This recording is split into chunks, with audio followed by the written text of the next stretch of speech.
Seja bem-vinda, seja bem-vindo ao Mundo Quant.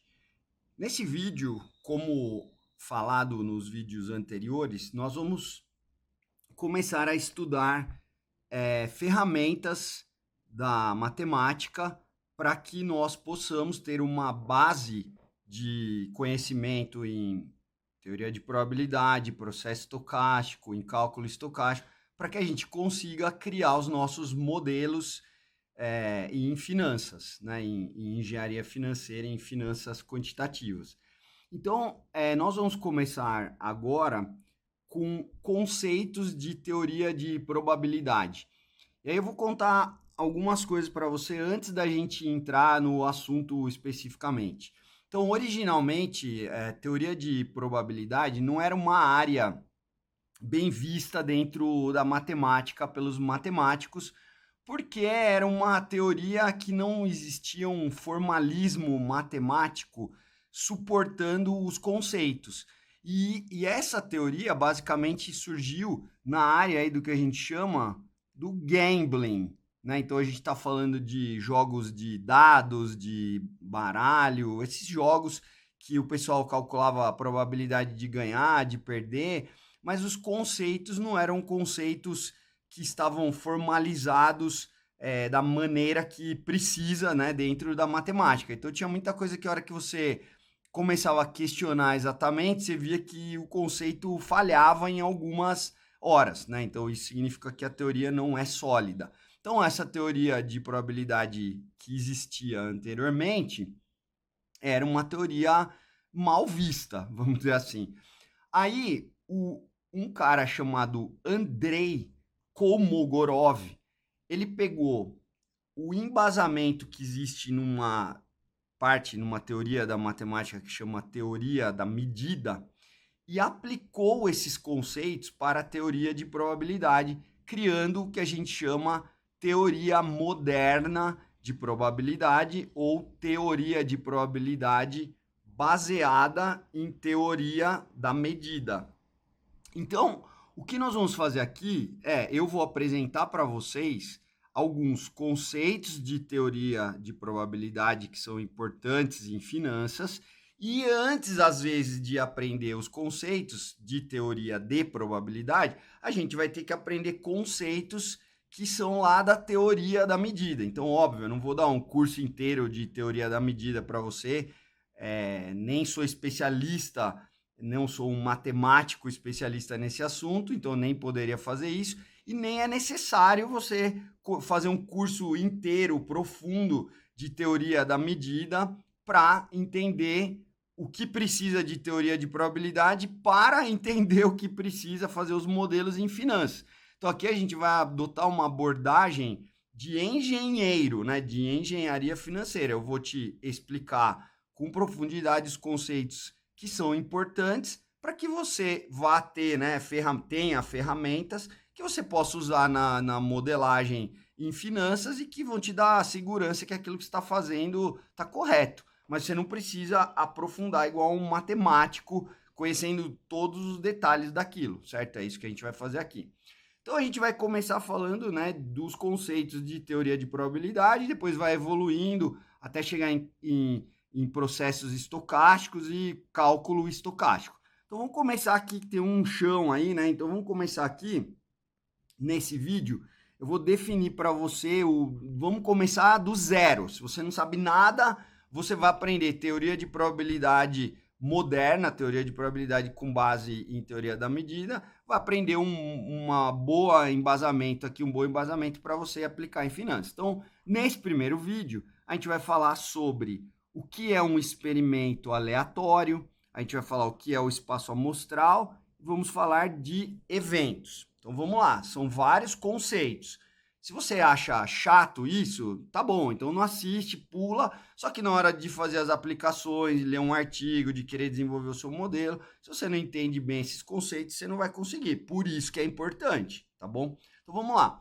O que é um experimento aleatório? Um experimento aleatório é todo experimento que o resultado desse experimento não pode ser previsto. Então veja, eu sei o que pode acontecer, mas eu não sei exatamente, precisamente, o que vai acontecer. Então, por exemplo, se eu lançar um dado que tem lá 6 faces, eu vou jogar o dado uma vez. Com certeza, o número que vai sair é alguém que está dentro desse conjunto aqui. Ou vai sair o número 1, ou 2, ou 3, vai ter uma das faces lá que vai ficar virada para cima e que vai ter lá o número 3. Então eu sei que o resultado vai ser alguém dentro desse conjunto, mas eu não sei quem vai ser o resultado. Então eu não posso prever aquele resultado e dizer vai sair o 3, vai sair o 5, eu não posso fazer isso. Então isso é um experimento aleatório. O comportamento de. Então, veja, em matemática, em física, em finanças, em engenharia, no direito, em medicina, em várias áreas que eu poderia ficar meia hora aqui citando, existem fenômenos que podem ser modelados com teoria de probabilidade. A primeira coisa é identificar aquilo como um experimento aleatório, e aí a gente vai pegar todas essas ferramentas que a gente vai aprender e vai começar a modelar matematicamente aquilo. Então a primeira coisa é identificar que algo é um experimento aleatório. Então, por exemplo, o valor que uma ação da Petrobras ou do Bitcoin, ou do dólar, o valor que ele vai ter ao final do dia de hoje, ou daqui a uma semana, ou daqui a um minuto, ou daqui a um ano, esse é como se fosse um experimento aleatório. O mercado financeiro existe, aquela ação vai ser submetida a vários choques, né? Tanto da economia que está mudando, N coisas, preços, comportamento das pessoas, regras, leis, né? Vê lá o Donald Trump nesse momento mudando tarifas entre os países. E fora isso, as pessoas estão tomando decisões dentro da empresa e afetando aquela empresa. Então, o resultado dessas ações todas, né, exógenas à empresa e endógenas à empresa, vão fazer com que nessa data tesão, né, se eu estou na data tesão hoje, nessa data tesão, a ação vai ter um preço lá. Então, esse evento, né, esse fenômeno que eu estou descrevendo, que é o que vai acontecer ao longo do tempo e quando chegar lá, a ação vai ter um determinado preço, eu posso modelar isso como sendo um experimento aleatório.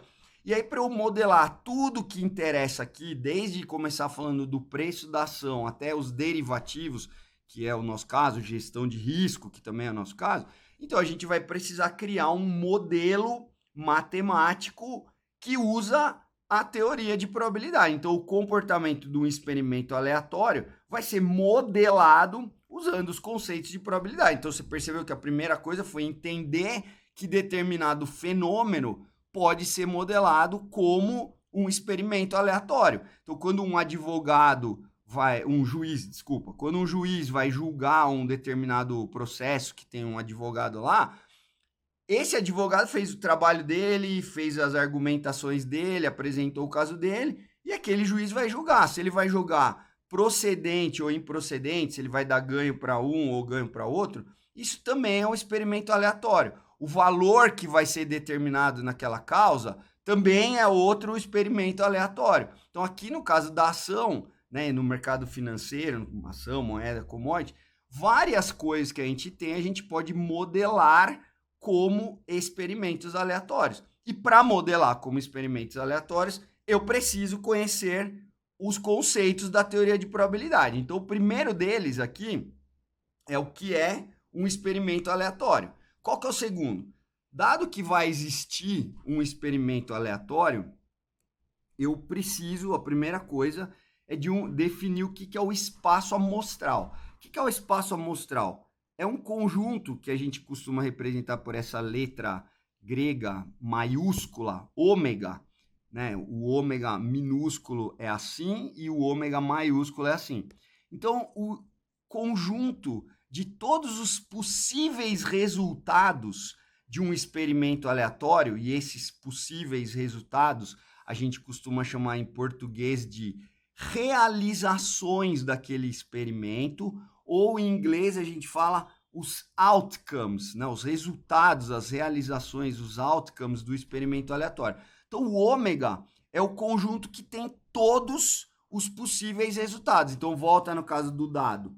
Então, no caso do dado, eu vou jogar o dado, eu não sei o que vai acontecer exatamente, mas todos os possíveis outcomes, as possíveis realizações do meu experimento aleatório, que é lançar um dado uma única vez. Então, quando você lançar um dado, o outcome, o que você vai ver aqui em cima da face do dado, que vai ficar exposta lá para a gente olhar aqui, esse outcome, esse resultado, vai ser alguém que está dentro desse conjunto. E esse conjunto chama espaço amostral daquele experimento aleatório. Os elementos individuais do espaço amostral, eles são representados por ômega i. Então, como que a gente costuma fazer? A gente chama esse conjuntão aqui de ômega e a gente faz vários pontinhos lá e cada um desses é o ômega 1, o ômega 2, o ômega 3, nananã, o ômega n. Então, cada um desses a gente vai representar por ômega índice i. Então, o espaço amostral de um experimento aleatório, nós vamos colocar um conjunto, então você já sabe que você representa um conjunto com chaves e coloca os elementos desse conjunto lá dentro. Essas aqui são as possíveis realizações, são os possíveis resultados, outcomes daquele experimento aleatório. Então, o espaço amostral, como eu disse, um experimento aleatório, você não sabe o que vai acontecer, mas o espaço amostral conta para você o que pode acontecer. E o que pode acontecer é cada uma dessas coisas, desses ômegazinhos, e são os outcomes que estão aqui dentro desse conjunto. A gente já vai dar mais nomes para essas coisas, tá? Então, tem algumas classificações que a gente pode dar para um espaço amostral. Então, por exemplo, a primeira delas é se eu tenho um número determinado de elementos, 10 elementos, 15 elementos, 20 elementos dentro do meu espaço amostral, então a gente diz que o nosso espaço amostral é finito. Então, nesse exemplo aqui, o meu espaço amostral vai ser o ômega 1, ômega 2, ômega 3, lá, até o ômega n. Né? Eu posso ter um a um aí os elementos. No caso do dado, são 6 elementos. No caso de uma moeda, é cara ou coroa. Então, aí eu tenho um espaço amostral finito. O espaço amostral, se ele for infinito, mas eu puder contar, porque tem vários tipos de infinito. Tem aquele infinito que você consegue contar, então a gente diz em matemática que você consegue fazer uma bijeção, um mapeamento daquele conjunto nos números naturais. Então você pode contar 1, 2, 3, 4, 5. Então, por exemplo, se você pegar os números naturais, obviamente eles são infinitos, mas eles são contáveis. Se você pegar os números inteiros, que é menos 10, menos 9, você sabe disso, de menos infinito até mais infinito, mas andando de 1 em 1. Então, os inteiros, eles também são contáveis, eu consigo contar. Os fracionários, que são da forma P sobre Q, onde P é um número inteiro e Q é um número inteiro, esse conjunto também é um conjunto infinito, mas ele é contável. Agora, se eu pegar os números reais, por exemplo, ele tem infinitos números, mas ele é incontável. Então, é não contável. Então, no caso, eu posso ter um espaço amostral que é finito, e aí, obviamente, eu posso contar. Ele pode ser infinito e eu ainda assim posso contar. Aí a gente diz que ele é infinito contável. E nos outros casos, o espaço amostral é não contável. Ele é infinito não contável, tá bom? Então, por exemplo, se eu estiver falando do meu espaço amostral que for os números reais, então vou sortear um número dentro dos números reais, tá bom? Então não, o espaço amostral é infinito não contável. Se eu pegar o preço, me dá um exemplo disso em finanças. Por exemplo, você pegar o preço que uma ação pode ter. Se eu estou modelando essa ação como algo contínuo, porque lembra, a gente já viu que o preço ele só pode assumir valores específicos. Isso é quando eu tenho um modelo discreto, né? O que é uma coisa discreto? uma coisa discreta, é uma coisa que ou ela é finita ou ela é infinita, mas ela é contável. E isso é algo que é discreto. Então a gente já falou em outros vídeos de modelos em que o preço da ação, né, os estados que eu tenho, eles vão ser modelados de maneira discreta. Mas, por exemplo, a gente também já falou que a gente vai em finanças em tempo contínuo assumir que os preços podem valer qualquer número lá, real, positivo, por exemplo, se é o preço de uma ação. Então, o S de tesão, que vai ser quem vai representar o meu preço, ele é algo que vale desde zero até quanto vale o valor da ação no máximo, é infinito, o número que você quiser lá. Então, esse preço da ação, ele, qual é o valor que a ação, né, vai ter daqui a um ano, sendo que hoje eu estou aqui, ele vai ser um experimento aleatório, né? Então, o que vai acontecer com a ação lá no futuro, eu não sei o que vai dizer, não sei o que vai acontecer. Mas o que eu posso dizer é que é com certeza algo entre zero, se a ação quebrar, até infinito. Então, o S de tesão, ele pertence ao intervalo zero, infinito, certo? Então, esse aqui é o meu espaço amostral. Esse aqui é o meu ômega, o espaço amostral, que é claramente infinito, não contável, se eu estiver usando um modelo que os preços podem assumir valores num domínio contínuo, tá bom? Então, vai entendendo, estou tentando te dar os exemplos para você já ir ligando para que essa teoria, que normalmente ela é bem abstrata, mas você vai ver que a gente vai pegar exatamente essa teoria e vai aplicar para descrever o comportamento de ações, de moedas, de commodities, de taxas de juros, de índices, certo? Então eu já vou tentando dar exemplo para você ver. Então, no caso da ação, você já entendeu que o valor que ela vai ter lá, eu não sei se eu posso modelar como um experimento aleatório, e aí esse resultado, que é o valor que a ação vai ter lá no futuro, ele vai ser, eu não sei qual vai ser exatamente o número, mas vai ser um número dentro desse conjunto aqui. Então, esse é o meu espaço amostral, que ele tem todos os possíveis resultados daquele experimento aleatório, os possíveis outcomes, tá bom? Beleza. Então, ó, já falei sobre isso, né? O espaço amostral, ele é discreto. Então, quando que uma coisa é discreta? De duas maneiras. Ou ele é finito, e, portanto, eu posso contar, ou ele é infinito, mas eu posso, é um infinito daquele contável. Então, algo que é discreto, quando que algo é discreto? Se eu posso contar. Se é finito, eu posso contar, e se é infinito do tipo que eu posso contar, eu posso contar. Então, algo que é discreto ou é finito, ou é infinito, mas é do tipo que eu posso contar. Então, é do tipo, resumindo tudo, é do tipo que eu posso contar.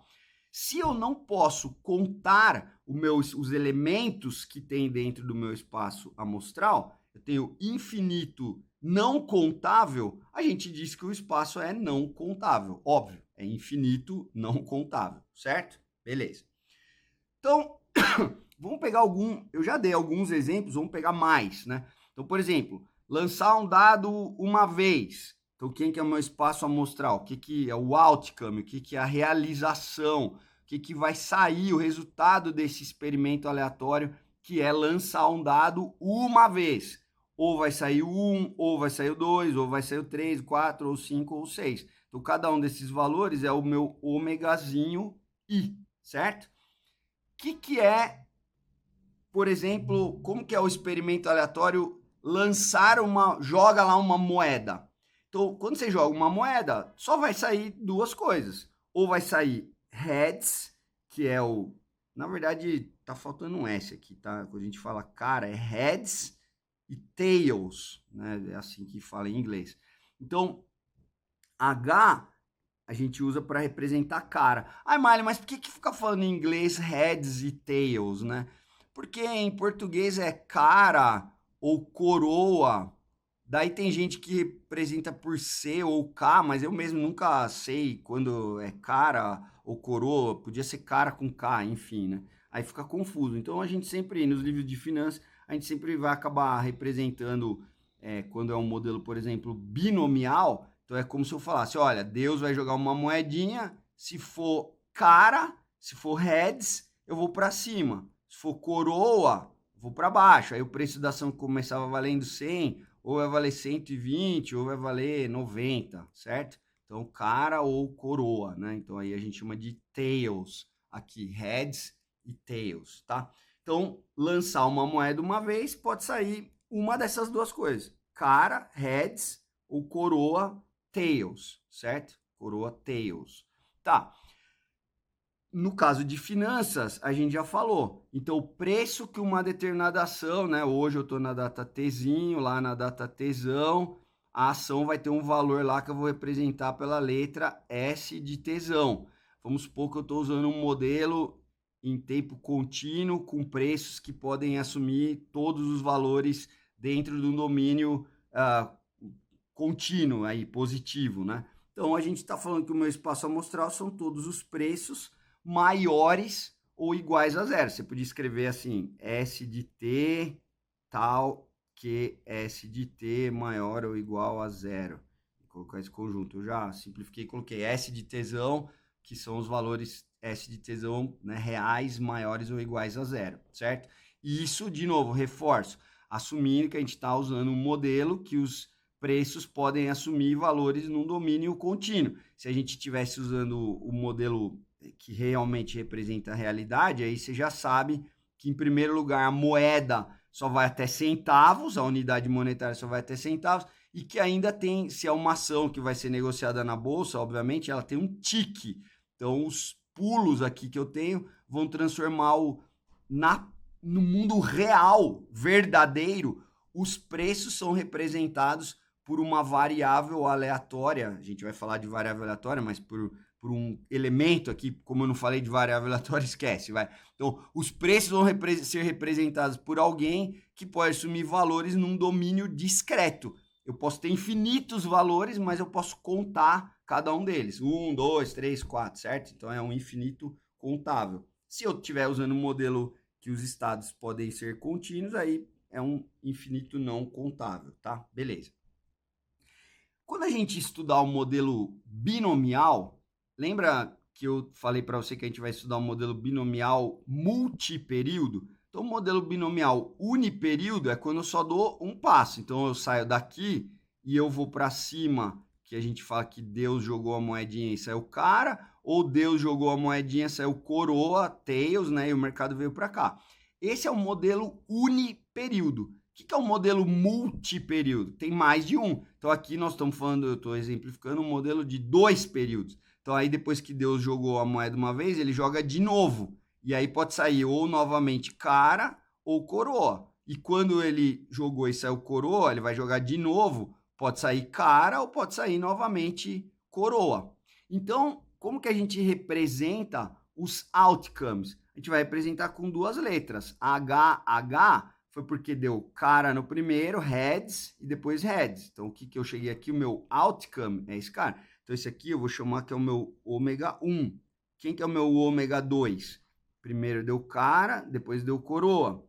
Quem é esse cara aqui? Deu coroa primeiro, e depois aqui deu cara. Então, esse aqui vai ser o meu ômega 3.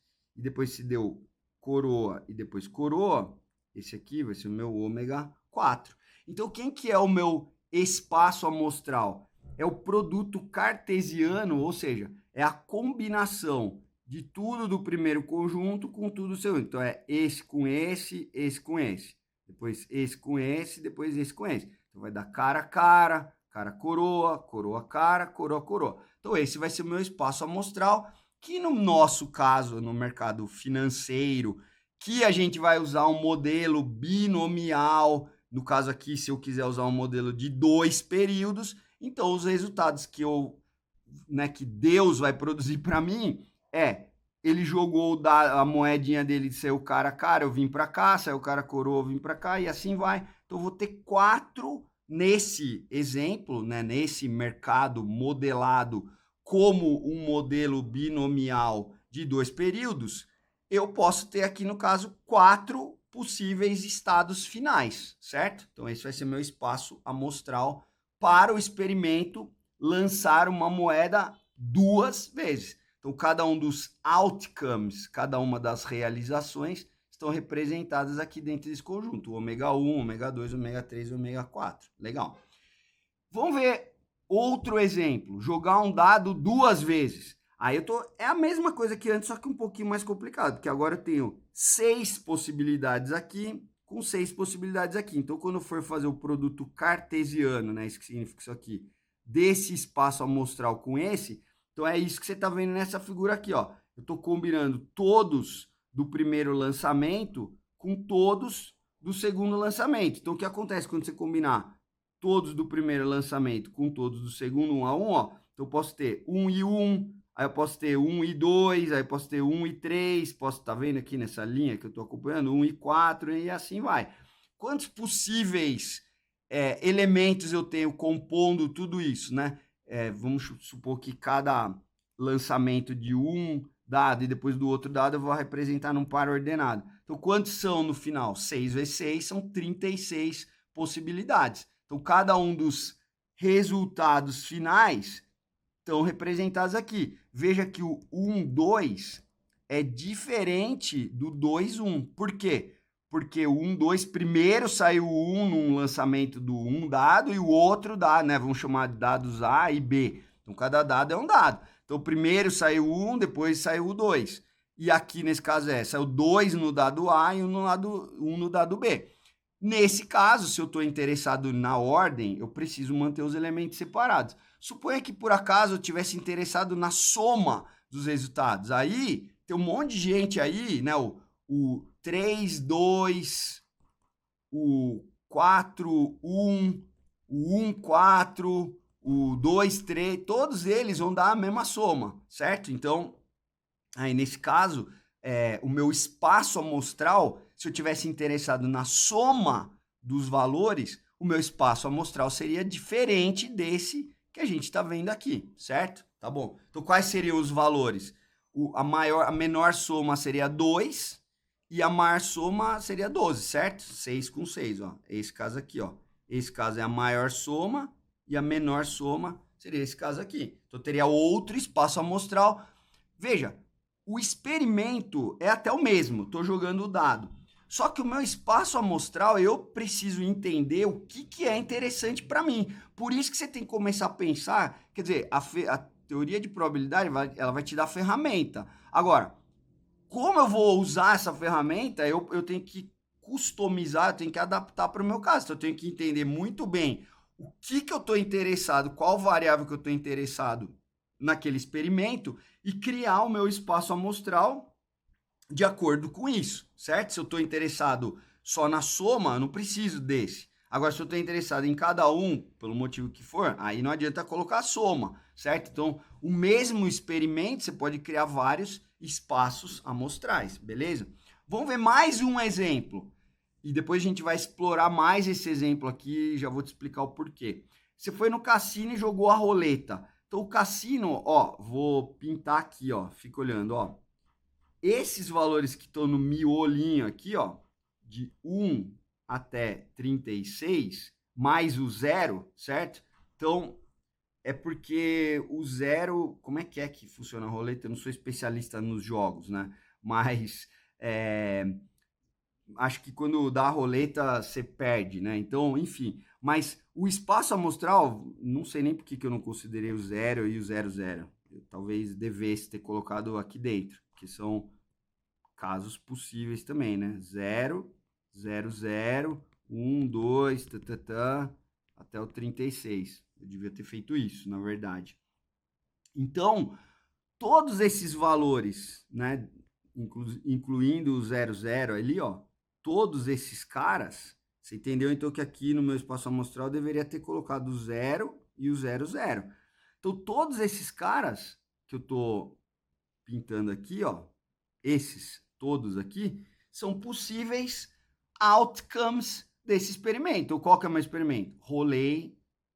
Né, joguei a bolinha lá e girei a roleta. O que vai chegar no final vai ser um número. A bolinha vai parar aqui, no 20. Pronto, então deu esse número aqui. Então, aqui eu tenho todos os possíveis resultados, outcomes, realizações do meu experimento aleatório. Então, eu vou usar esse espaço amostral aqui. O que são essas outras coisas? Essas outras coisas que estão aqui, então, por exemplo, é vermelho, é preto, é número par, é número ímpar, é entre 1 e 18, ou é entre 19 e 30, né? Tá na primeira metade, na segunda metade. Então, isso a gente vai falar que são os eventos. Eu vou começar a montar subconjuntos dentro desse cara aqui. Por quê, né? Pensa que você vai num cassino jogar roleta, você não quer, você, tudo bem, pode apostar só nesses números aqui, mas, e aí ou você vai ganhar, ou você vai perder e tchau. Mas eu poderia querer apostar numa coisa que eu não preciso ter tanta sorte e acertar exatamente o número. Se eu falar que é vermelho ou é preto, tá vendo? Metade dos caras são vermelho, metade dos caras são preto. Então eu tô querendo apostar num conjunto inteiro de valores, um conjunto formado pelos elementos desse cara. Como é que eu chamo um conjunto formado pelos elementos? Um subconjunto. Então às vezes eu vou querer, tá, né, eu tô interessado especificamente em cada resultado único que pode sair. Mas às vezes eu estou interessado num conjunto de possíveis resultados. Então, esse conjunto de possíveis resultados, ele é chamado de evento, né? Então, por exemplo, volta lá, se eu pegar o meu espaço amostral, que é 1, 2, 3, 4, 5, 6, né? São os resultados possíveis do lançamento de um dado. Então, esse a gente já sabe que é o meu espaço amostral, é o meu ômega.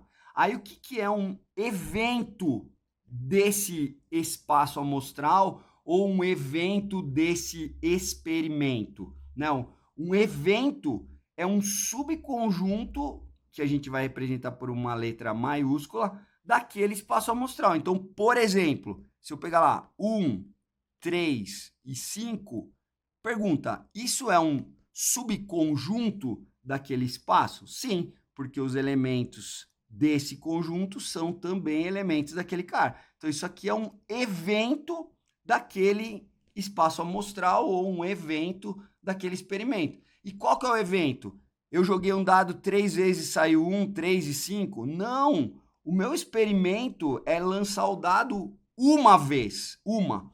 E esse evento me diz o seguinte, olha, ou saiu 1, ou saiu 3, ou saiu 5. Então, eu estou unindo esses eventos, ou 1, ou 3, ou 5.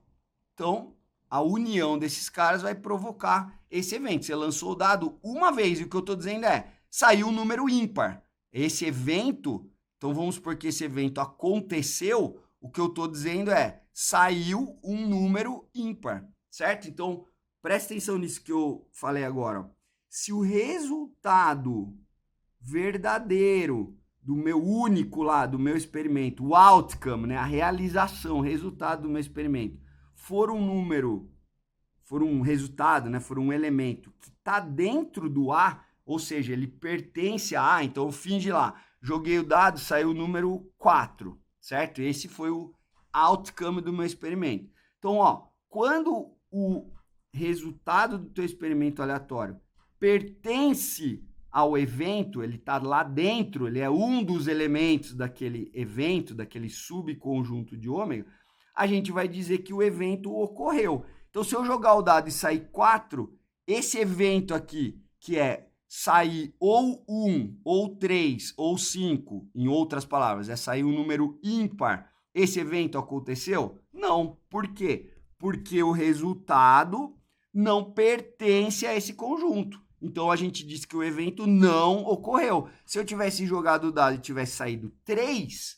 aí eu vou olhar, 3 pertence a esse conjunto? Sim, 3 é um elemento desse subconjunto de ômega. Ele é um elemento do evento A. Portanto, quando ele o resultado é um elemento do evento A, a gente vai dizer que o evento A ocorreu, certo? Então, ou você olha o resultado do seu experimento aleatório e pega subconjuntos do ômega, que são os eventos. Quando que um evento ocorre? Quando o que realmente aconteceu está dentro daquele evento. Aí o evento ocorre. Quando que aconteceu não está dentro daquele evento, a gente diz que o evento não ocorreu. E você fala, mas subconjunto, por exemplo, se eu pegar só o 1, só o 2, só o 3, né, ele é um subconjunto. Qual que é a definição de subconjunto? Que os elementos desse conjunto são também elementos daquele outro conjunto lá. Daí esse conjunto aqui é um subconjunto daquele. Se todo elemento aqui também é elemento do outro lá. Então ele é um subconjunto daquele conjunto. Então esses caras aqui, obviamente, são subconjuntos. Então eles são eventos daquele experimento aleatório, daquele espaço amostral. Só que esses eventos, como eles só têm um elemento, né, em inglês a gente chama de singleton. É um cara, só tem um cidadão lá dentro dele, né, um único elemento naquele evento, a gente diz que esses são chamados de eventos elementares. Eles são subconjuntos que só tem um elemento de ômega. Então, como eu estou falando, o 1, só o 2. E óbvio que o que vai acontecer é um desses eventos aqui, certo? Ou vai sair o 1, ou vai sair o 2, ou vai sair o 3. Então, os eventos elementares, eles são chamados de mutuamente excludentes. Se saiu 2, então não vai sair nem o 1, nem o 3, nem o 4, nem o 5, nem o 6. Então, os eventos elementares, que são subconjuntos que só tem um elemento lá do ômega, eles são mutuamente excludentes. Então, ou vai acontecer um, ou vai acontecer o outro, não vai acontecer os dois. Agora, por exemplo, pode sair um número menor do que 4. Então, esse evento pode acontecer. O que é um número menor que 4? É um evento que tem ou 1, ou 2, ou 3. E ser um número par, que é 2, 4 e 6. Então, esse aqui é o evento, saiu o número par. Ou 2, não é, eu joguei o dado 3 vezes e saiu 3 números. Não é isso. O meu experimento aleatório é jogar o dado uma vez. Esse evento aqui representa o quê? Ou saiu 2, ou saiu 4, ou saiu 6. Estou falando que esse evento, se ele acontecer, significa que saiu um número par. E esse outro evento aqui significa que saiu um número menor do que 4, ou um número menor ou igual a 3. Então pode ser que aconteceu esse evento, vamos supor que você jogou o dado lá e saiu 2. Então esse evento aconteceu? Sim, porque o 2 está dentro desse evento, então saiu um número par. E esse evento aconteceu? Sim, porque você jogou, saiu 2, que também está aqui dentro, que é um número menor do que 4. Então esses dois eventos, eles não são mutuamente excludentes. Agora, os eventos elementares, só vai acontecer um deles. Eles são mutuamente excludentes. Então, qual que é a mensagem aqui? Um evento daquele experimento aleatório ou daquele espaço amostral é um subconjunto daquele espaço amostral, tá? Beleza. Então, ó, vamos falar de eventos, de exemplos aí, né? De eventos de determinados experimentos aleatórios. Então, vamos lá. Joguei o dado uma vez. Já estava falando sobre isso, mas vamos lá. Então, agora você já sabe. Se eu pegar o evento 135, então pensa lá, ó. Quem que é o meu ômega?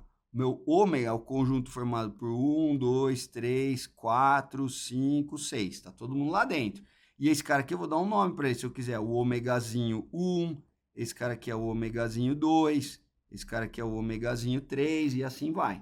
Então, eu vou ter lá os meus elementos do meu espaço amostral. Aí eu vou pegar um subconjunto, não vou? Quem que é o 135? Peguei esse cara, peguei esse e coloquei todo mundo num conjunto lá, 135. Então ele é um subconjunto, todo elemento dele também pertence a ômega? Sim, então ele é um subconjunto. Portanto, ele é um evento daquele experimento aleatório, um evento daquele espaço amostral. E ele representa o quê? O resultado ou é 1, não joguei o dado 3 vezes e saiu 1, depois 3, depois 5, não é nada disso. Você jogou o dado uma vez e saiu ou 1, ou 3, ou 5. Então esse é um experimento que representa, você está em outras palavras dizendo o seguinte, esse evento representa o seguinte, você está em outras palavras falando, ou saiu 1, ou saiu 3, ou saiu 5, você está falando, então saiu um número ímpar. Da mesma maneira, o evento 2, 4, 6 está falando que ou saiu 2, ou 4, ou 6, está falando que saiu um número par. Se for exemplo, Saiu 4, 5, 6, está falando que é um número, em outras palavras. Ou saiu 4, ou saiu 5, ou saiu 6. Está falando que saiu um número maior do que 3.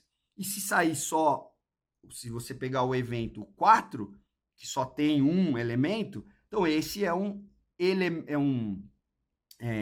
evento elementar. Lembra disso? Que a gente aprendeu aqui, ó, eventos elementares. Então ele é um evento elementar. Por quê? Porque só tem um elemento dentro desse conjunto, desse evento. Então, o que é o evento 4? Está dizendo, é a situação em que o resultado do experimento foi 4. Então, se sair 4, esse evento aconteceu? Sim. E esse evento aconteceu? Sim. E esse evento aconteceu? Sim. E esse evento aqui que saiu o número ímpar? Não. Então, se saiu 4, o evento sair 4 aconteceu? Sim, o evento aconteceu. O evento é o número Mark 3 aconteceu? Sim. É o número par? Sim, também aconteceu esse evento. É o número ímpar? Não, não é. Então, esses três, se saiu o número 4, esses três eventos aconteceram. Vamos pegar outro exemplo que a gente vai usar quando a gente estiver falando, né, usando uma árvore binomial para fazer um modelo binomial para precificar derivativos, né?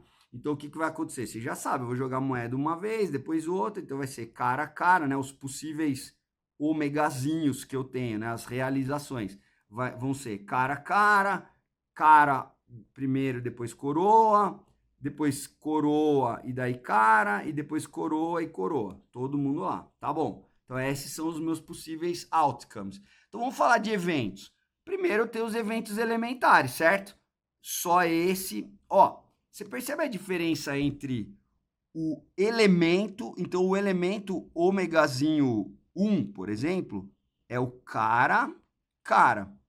Só que uma coisa é o elemento e outra coisa é o evento elementar. O evento elementar, ou evento, qualquer evento, ele é um subconjunto. Então, ele precisa estar entre chaves aqui. Então, quando que eu posso escrever isso? Quando eu estou querendo saber quem é o elemento do ômega, quem é um possível outcome. Só que quando eu falo isso aqui, eu estou falando de um evento, que é o evento saiu 4, certo? Mas você só tem que matematicamente tomar cuidado com a sua anotação quando você quer descrever um elemento ou quando você quer descrever um subconjunto, um evento.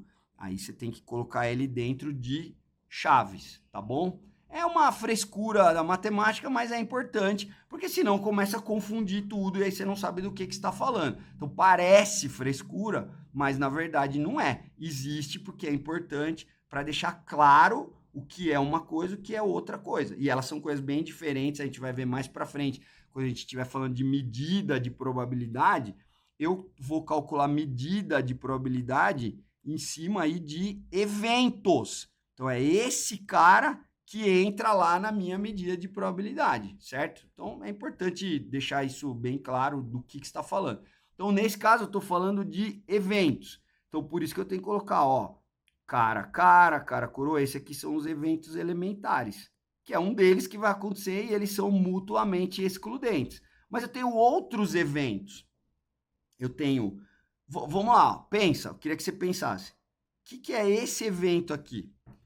Joguei o dado e 2 vezes e fiz isso de novo. 2 vezes joguei o dado e depois joguei de novo 2 vezes. E aí na primeira saiu isso, depois isso? Não, não é nada disso. O teu experimento é lançar a moeda 2 vezes e uma vez só você vai fazer isso. Você vai fazer isso que está aqui. Quando eu coloco esse evento aqui, eu estou dizendo que ou saiu cara a cara, então ou foi isso e isso, ou foi cara e depois coroa. O que esses dois elementos aqui têm em comum? Ou subiu e subiu, ou subiu e caiu. O que eles têm em comum é o que aconteceu na primeira rodada, no primeiro lançamento. Então, os dois, esse evento aqui, os dois deram cara no primeiro lançamento. E esse outro evento aqui, ó, os dois, foi esse caso, coroa e depois cara, ou coroa e depois coroa. que eles têm em comum? O primeiro lançamento. Então, nesse caso, esse evento está dizendo são os possíveis casos em que o primeiro lançamento foi cara. Quais são? Olha na árvore aqui. Quais são os possíveis casos em que o primeiro lançamento foi cara? Esse aqui, né? Cara, então esse ou esse, os dois obedecem, tá vendo, ó? Esse conjunto aqui, ó, esse subconjunto de ômega, que é esse conjunto aqui, tem esses dois caras, que o primeiro lançamento foi cara. E esse outro aqui, como que eu descrevo isso?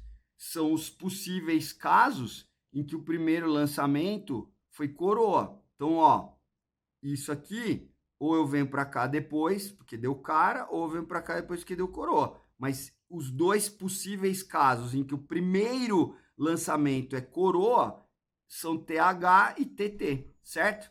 E quem são esses outros eventos aqui, ó? Dá uma olhada. O que eu tenho agora, ó, são os possíveis casos em que o segundo lançamento deu cara. Então, qual que eu tô falando? Segundo lançamento que deu cara foi esse ou foi esse? Então, o que eles têm em comum? Um primeiro deu cara, depois deu cara, depois o outro deu coroa, depois deu cara. Então, o que eles têm em comum foi a segunda parte. E esse outro evento aqui são os possíveis resultados do meu experimento aleatório. Qual é mesmo? Lançar uma moeda 2 vezes. Esse experimento aleatório, agora esse evento que eu estou falando aqui, ele teve os possíveis casos que o segundo lançamento é coroa, é esse caso aqui, ó. Ou, vou apagar aqui na minha árvore para você olhar. É esse caso, então, primeiro cara e depois coroa, ou primeiro coroa e depois coroa. Então, é esse cara e esse cara aqui, ó. Pode ver que é o subconjunto formado por esses dois caras. Então, quer dizer, do que eu estou falando? Eu estou falando de eventos que vão descrever coisas possíveis. Lógico que lá no experimento só vai sair um desses caras aqui. Mas eu posso querer não descrever exatamente o que aconteceu, mas um conjunto, uma coisa maior. Olha, o segundo lançamento, você não precisa acertar o primeiro lançamento e o segundo, você só está querendo falar. Eu só vou me pronunciar sobre o segundo lançamento. Então você está falando, ou vai ser alguma coisa aí cara, ou vai ser alguma coisa aí coroa. Então esses eventos descrevem isso. O que é esse evento aqui? Esse evento, vamos ver o que ele, como é que você poria em palavras esse evento. Primeiro aconteceu o cara e depois aconteceu o cara, ou aconteceu coroa e coroa. Então esse evento aqui é o que os dois lançamentos, lembra o experimento, né, lançar uma moeda 2 vezes, uma vez depois outra? Os dois lançamentos deram o mesmo resultado. Então quais são os possíveis resultados que os dois lançamentos deram a mesma coisa? Ou esse aqui, que é esse evento. E o último evento, o que se representa? Pensa aí.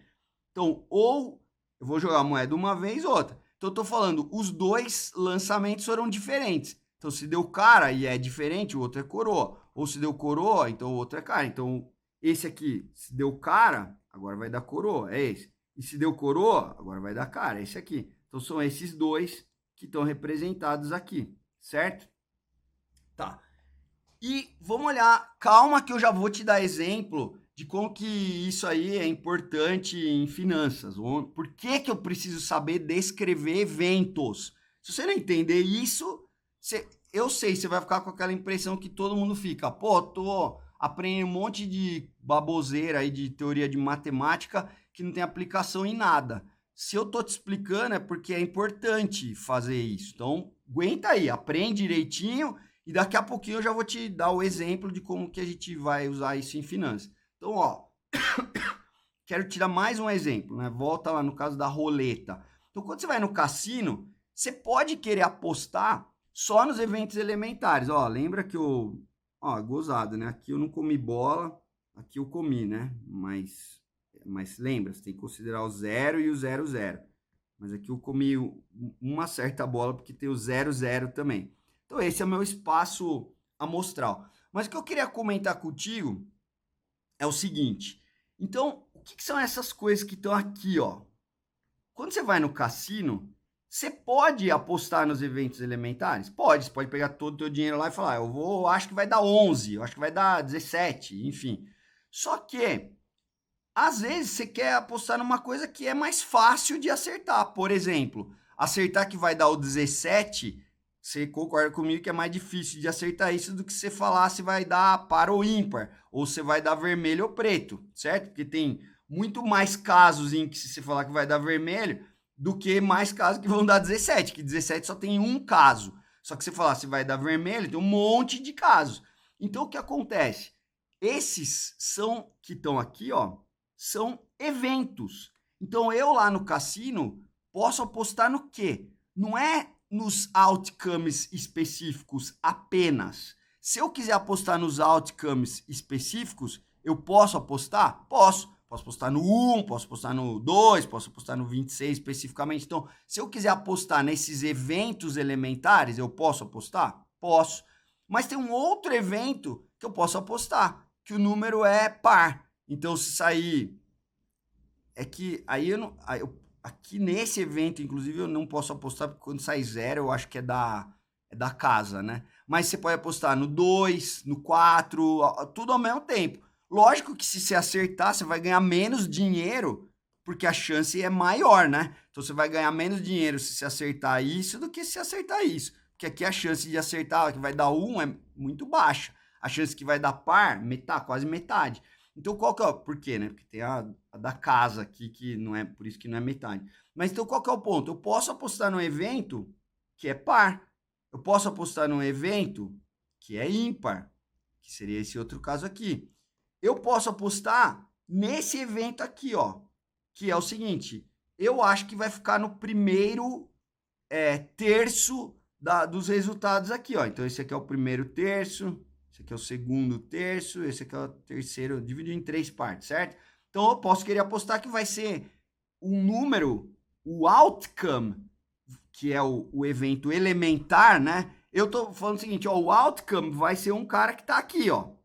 Ou vai ser um cara que tá aqui, entre o 13 e o 24, ou é o 25 e o 36. Então eu posso apostar em vários eventos que são subconjuntos desse cara aqui, certo? O que você pode apostar lá. Tudo bem, na hora de apostar, eu acho que você não pode apostar no zero. Quando eu acredito, não sou jogador de roleta, deveria até ter me informado sobre isso, mas quando sai o 0 ou 0-0, eu acredito que quem ganha é a casa, né? E o resto das vezes, por isso que não é um jogo justo, né? Porque a casa sempre vai acabar ganhando. Eles nunca vão perder aí, né? Se jogar 1 milhão de vezes, nunca é. Mas sim, eles podem ter muito azar que nunca vai acontecer na vida. Mas enfim, se jogar 1 zilhão de vezes, a chance da casa é maior que a tua, certo? Então, por isso que é um jogo que não é justo, né? Então, isso é colocar os eventos, no caso de uma árvore de cara ou coroa, que a gente vai usar isso aqui para um modelo binomial, ou no caso da roleta, se quisesse usar essa teoria para modelar matematicamente jogos, certo? Deixa eu então falar, antes de ir para o último slide, deixa eu falar como que isso aqui vai aparecer para nós em finanças, né? Ou seja, né, como é que a gente vai usar esses conceitos de espaço amostral e de evento em finanças? Então, dá uma olhada, ó, para quem assistiu lá as aulas de derivativos, você já viu que a gente falou lá de um produto que se chama, e a gente falou do payoff dele, né, desse produto que se chama, o produto se chama Range Note. Então, como é que ele funciona? Você vai ter lá um intervalo. Então, imagina que essa aqui é a trajetória, por exemplo, do meu underline. Pode ser uma ação, ou pode ser uma taxa de juros, enfim. E aí, a trajetória que esse underline vai seguir, ela pode ou não ficar dentro de determinados limites, que eu vou chamar aqui de H1 e L1. Aí depois, ó, imagina que isso aqui é do instante T0 até o instante T1, e aí depois do instante T1 até o instante T2, eu vou ter outros limites que eu vou chamar aqui de H2 e L2.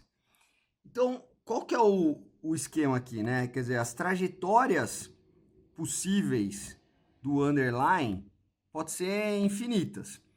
Eu só vou ter o meu payoff se a trajetória ficar dentro desse range. Então, se dentro do intervalo de tempo T1, T0, T1, a trajetória ficar entre o L1 e o H1, eu vou ganhar lá um valor K1. E se entre o T1 e o T2 a trajetória ficar dentro daquele range L2, H2, aí eu vou ganhar um valor K2. Então vamos olhar só especificamente aqui o pedaço referente ao intervalo de tempo T0, T1 para você entender como que esses conceitos estão relacionados com aquilo que a gente falou. Então quem que é o meu espaço amostral? Agora o meu espaço amostral ele é formado pelas infinitas possíveis trajetórias que eu tenho do underline. Então meu espaço amostral ômega ele é formado pelas trajetórias possíveis que eu vou ter. Cada trajetóriazinha lá, ômega 1, ômega 2, ômega 3, eu tenho infinitas possíveis trajetórias. Então, cada trajetória dessa é um elemento do meu espaço amostral, tá bom? E aí, o que vai acontecer? Eu quero saber, eu estou interessado nesse evento que eu vou escrever para você. Se o meu preço do underline desde o instante T0 até o instante T1, se ele ficou dentro do intervalo H1 e L1. Porque se esse evento, então vamos chamar, tá, então veja, o meu S de T, para que T, né? Então eu vou colocar aqui T maior ou igual a T0 e T menor ou igual a T1.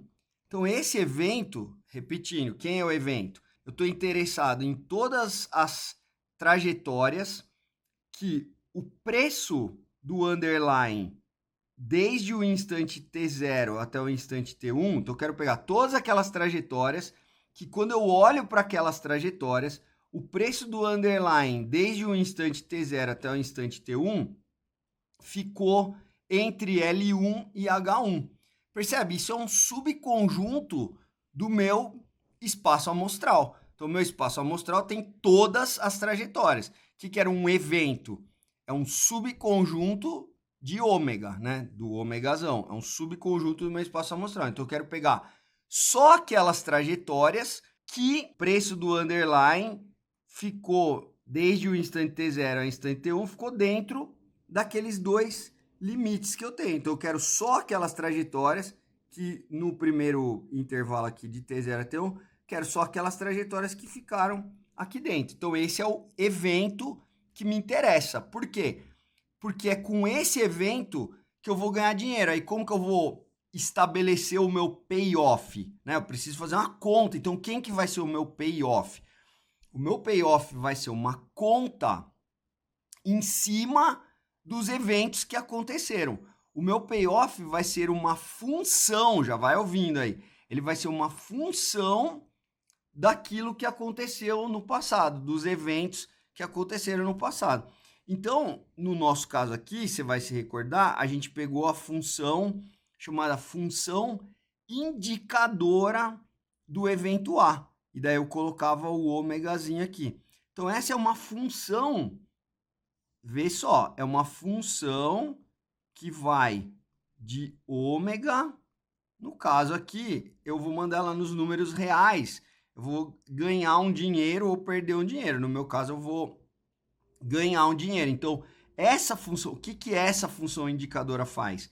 Ela vai valer ou 1 ou 0, né? Estou mapeando nos números reais aqui, mas se eu quisesse, eu podia colocar que essa função indicadora aqui, ela vai ser um mapa de ômega, que são, lembra, o ômega são todas as minhas trajetórias. Então eu vou pôr lá a minha trajetória e qual que é o resultado dessa função? Ou é o 0 ou é o 1. São só esses dois valores possíveis. E essa função chama função indicadora do evento. Então o que acontece? Quando o evento A aconteceu, e o que significa então o evento A aconteceu? Eu vou vir aqui ó, no ômega e vou colocar a trajetória real que aconteceu. Aí eu vou ver se essa trajetória fez com que o evento tenha acontecido. O que significa isso? Que isso aqui aconteceu. Ou seja, eu quero saber se naquela trajetória essa regra aqui foi obedecida. Se o preço do underlying entre T0 e T1, se ele sempre esteve entre L1 e H1. Então, se essas trajetórias, entre todas que eu estou pegando lá, se as trajetórias obedeceram a essa regra, eu vou dizer que o evento aconteceu. Se a trajetória que eu colocar lá não obedece a essa regra, o evento não aconteceu. Então, o que eu vou fazer nessa função indicadora, que eu vou usar para calcular o payoff?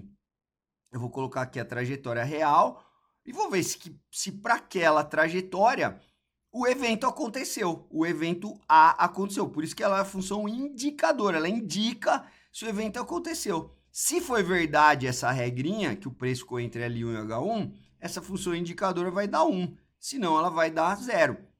E isso a gente vai ver mais para frente, que essa função que vai de ômega, né, do meu espaço amostral, né, que eu ponho dentro dela o espaço amostral e sai, né, no limite é um número real, aqui eu estou simplificando, nesse meu exemplo só pode ser 0 ou 1, mas no caso geral pode ser qualquer número que eu quiser. Então é uma função que faz isso, que mapeia o meu espaço amostral nos números reais. Essa função a gente vai aprender mais para frente, chama variável aleatória. Então percebe que ela depende dos conceitos que a gente está vendo aqui. A gente precisa saber de espaço amostral. E nesse caso, o meu espaço amostral são todas as trajetórias. E aí a função que eu estou criando é uma função que vai receber um elemento do meu espaço amostral, vai entrar aqui, ó, e eu vou checar se aquele elemento fez o evento ocorrer. Lembra como que a gente definiu antes? Que você pega o resultado, né, o outcome, a realização do experimento aleatório, e se você pega o teu evento, que é um subconjunto de todas do espaço amostral, né, no caso aqui de todas as trajetórias, se eu vejo que aquele evento ocorreu, ou seja, que o outcome que aconteceu no experimento aleatório está dentro lá daquele subconjunto que eu peguei. Então, no meu caso, eu peguei um subconjunto aqui, ó. Esse é o subconjunto. Estou pegando todas as trajetórias possíveis, eu quero todas que obedeceram a essa regra. Então, tem um monte de trajetórias que obedeceram e um monte que não obedeceram. Então, esse evento, estou pegando só as que obedeceram, é o meu evento A. Daí, se aquela trajetória que aconteceu está dentro dessas, né, se o ômega pertence aquele conjunto A, se a minha trajetória faz aquilo acontecer, então a hora que eu colocar a minha trajetória aqui, ela vai indicar que aquele evento aconteceu. Então, se o ômega, qual que é a regra aqui? Essa função indicadora vale 1, se o ômega pertencer a A, vale 1, e vale 0 se o ômega não pertencer a A. Então, ela indica o que aconteceu. E aí eu pego a função indicadora e multiplico pelo K1. Então, vai ser a função indicadora do evento A. O que seria o evento B? É a mesma coisa, só que eu vou colocar L2, vou colocar o S de T, né? Vou colocar que o S de T é menor ou igual a H2. E aí eu vou falar que isso tem que ser verdade para o T1 menor ou igual a T, que é menor ou igual a T2. Então, esse aqui vai ser o evento B. Então, esse payoff na segunda parte vai ser K2 vezes a função indicadora do evento B. Então, percebe que eu estou usando o conceito de espaço amostral, eu estou usando o conceito de evento, e ainda tem mais um outro conceito que a gente vai aprender mais para frente nas próximas aulas, que é o de variável aleatória. Mas percebe que a variável aleatória que vai representar o meu payoff é uma conta que eu vou fazer. Eu vou pegar, jogar dentro dela o que aconteceu, e essa conta pode ser uma conta desde uma conta simples, pega o preço da ação no último dia e eleva ao quadrado, ou pode ser uma conta complicada que eu ver a trajetória inteira e ver se um pedaço da trajetória está lá dentro. Então percebe que para eu criar um produto, no caso aqui é um range note, é derivativo exótico, né? Não é um derivativo vanilla, esse aqui é um derivativo exótico. Então percebe que para eu modelar matematicamente, então falar quanto dinheiro eu vou ganhar, quanto dinheiro eu vou perder e calcular, portanto, o meu payoff, né? O meu payoff ele já vai ser uma função definida em termos do meu espaço amostral e em função do evento que eu estou interessado, né? Podia ter outros payoffs que só tem por exemplo, a gente pode falar que ele é um knockout up and out, ou seja, se ele podia ser só a parte de cima, não é um range, né? Ou só a parte de baixo. Enfim, então você tem uma infinidade de derivativos que você, né? Por exemplo, vou colocar mais um exemplo aqui, ó.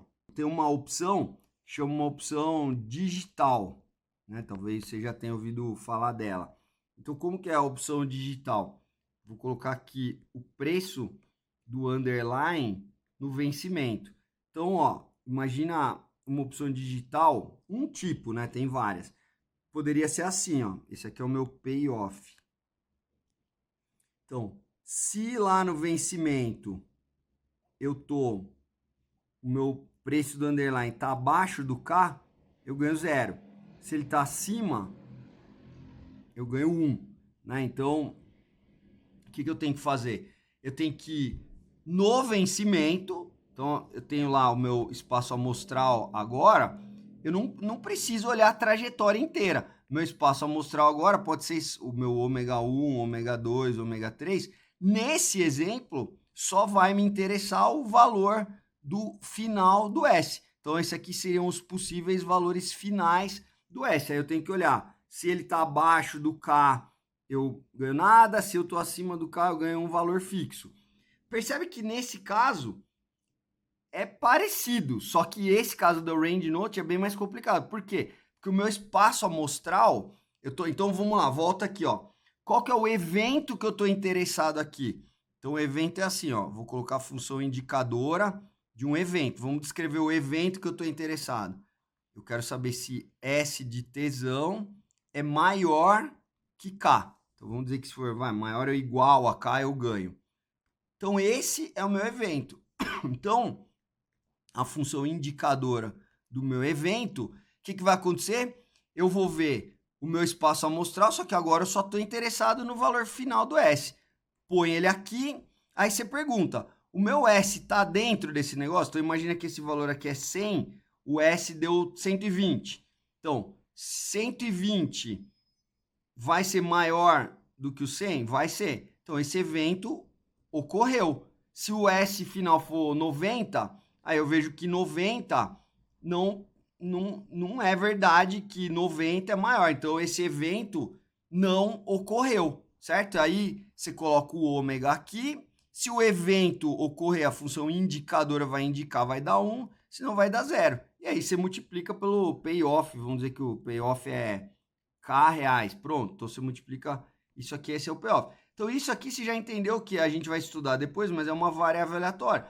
Mas para eu calcular essa variável aleatória, eu tenho que jogar lá dentro o meu outcome e muitas vezes eu tenho que comparar isso com um determinado, com uma situação para ver se um evento ocorreu ou não, para saber se eu vou ganhar dinheiro ou não vou ganhar dinheiro e quanto dinheiro eu vou ganhar.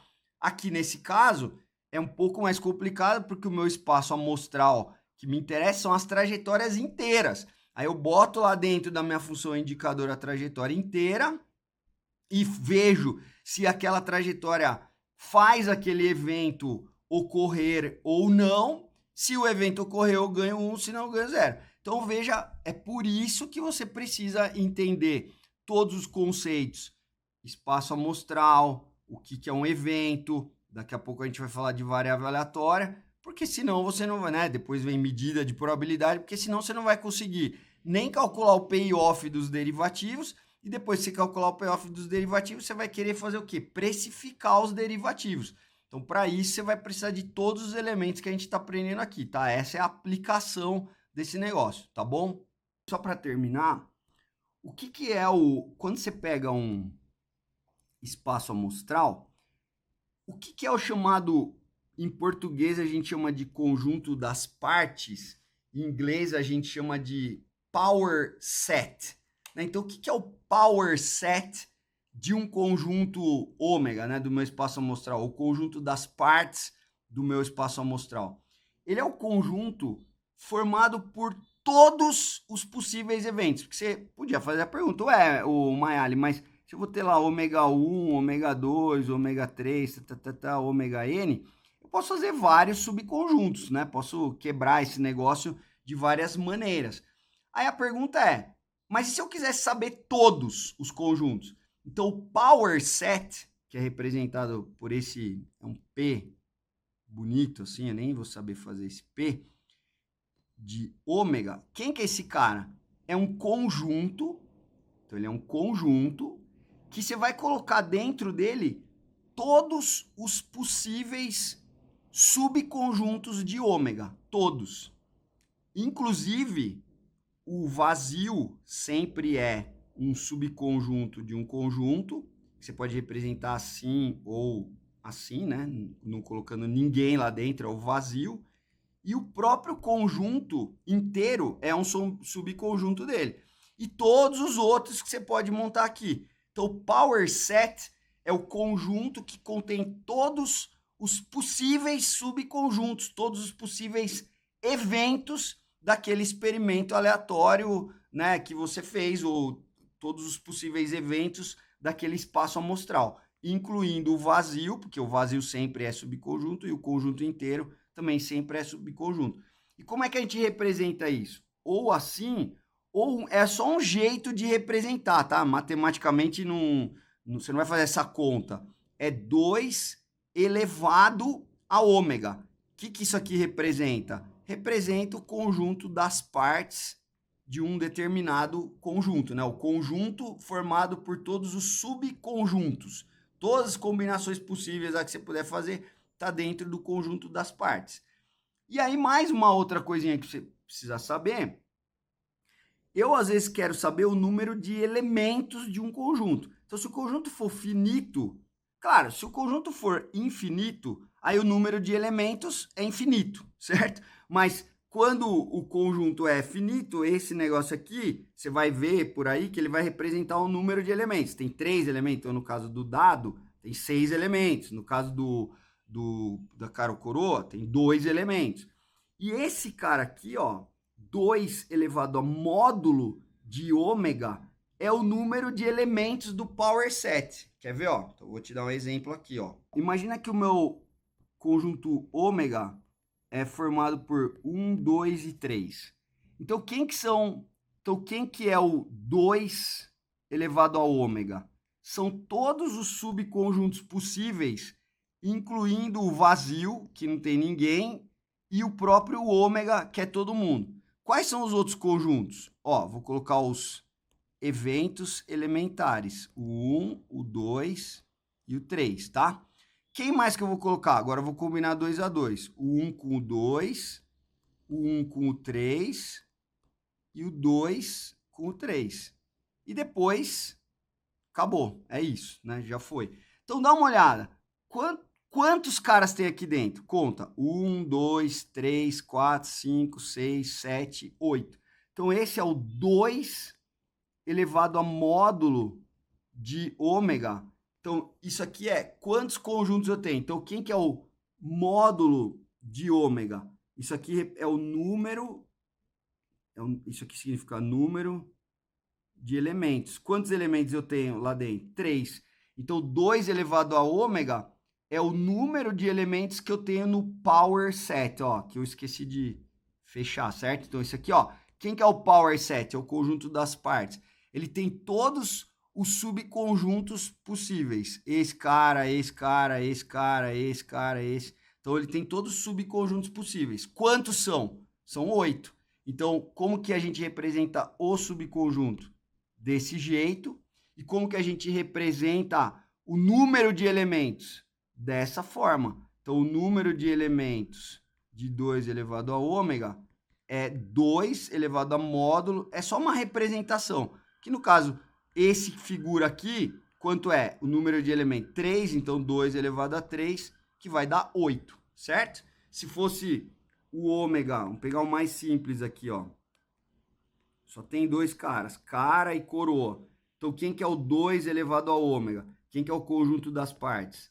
Vazio, o ômega, só cara e só coroa.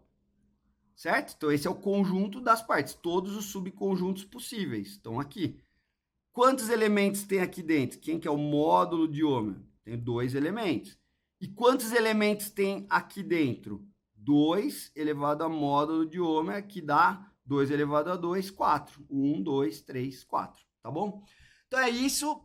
Esse era o assunto que a gente ia tratar aqui, certo? O que é um experimento aleatório, o que é um espaço amostral, o que são eventos, como eu vou descrever os eventos, o que são os eventos e como eu descrevo, e principalmente por que isso é importante para você saber, né, como que vai usar isso em finanças. Então tá bem claro que isso aqui é o que vai acabar determinando o payoff, né? O payoff vai ser uma conta em cima desse negócio e que a gente vai aprender mais para frente como é que faz essa conta quando a gente falar de variável aleatória e também de processo estocástico, enfim, certo? E de precificação de derivativos, então tudo vai usar esse negócio aqui.